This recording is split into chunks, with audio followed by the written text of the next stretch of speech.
Welcome to The Explainer. Today, we're going to talk about something that's been hiding inside of Windows for 30 years and why Microsoft is finally shutting it down for good.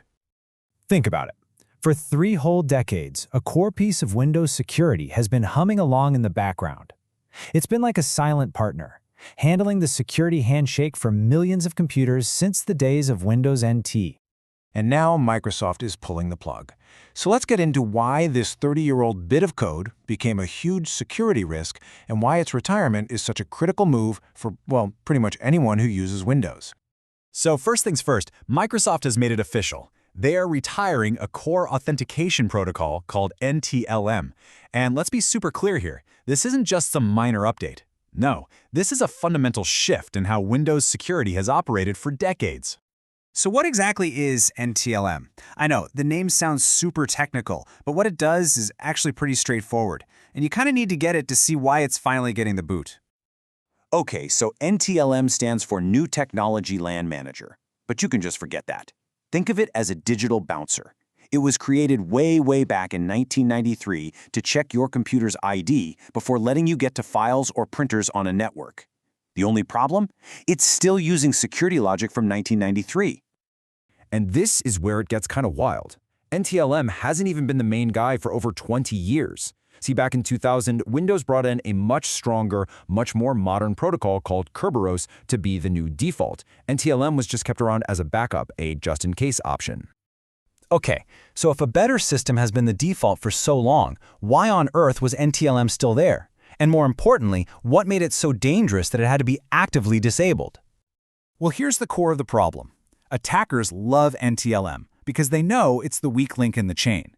They've figured out all sorts of clever ways to trick Windows into ignoring the strong, modern Kerberos and instead fall back to using the old, dusty NTLM protocol.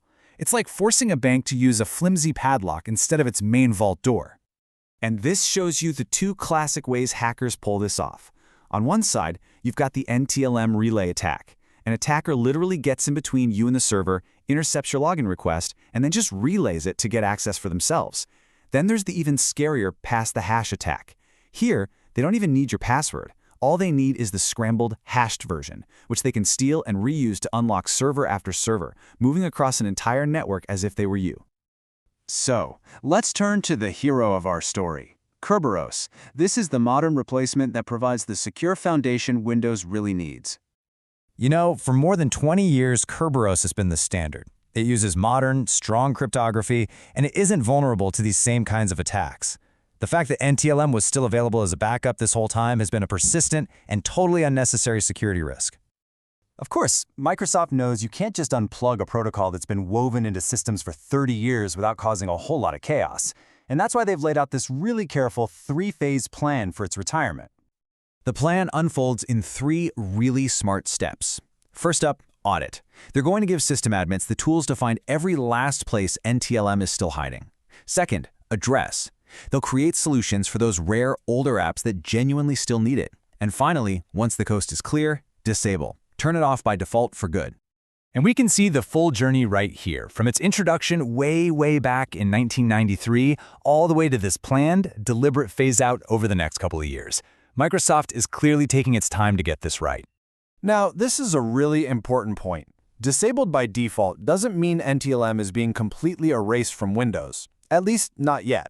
For organizations that have some critical old system that absolutely needs it, an admin can still go in and manually turn it back on. But the crucial shift is that for everyone else, the default setting will finally be the secure one. So when you put it all together, what's the ultimate takeaway from this massive security overhaul? What does this secure by default future really look like for us?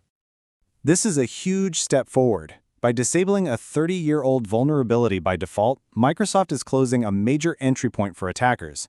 It forces the entire ecosystem to move towards modern, more secure standards and makes every new installation of Windows significantly safer from day one. You know, this whole process is a powerful reminder that our digital world is built on all these layers of technology, and some of it is incredibly old. It really makes you wonder, what other legacy systems are we all relying on every single day, just waiting for their own long overdue retirement?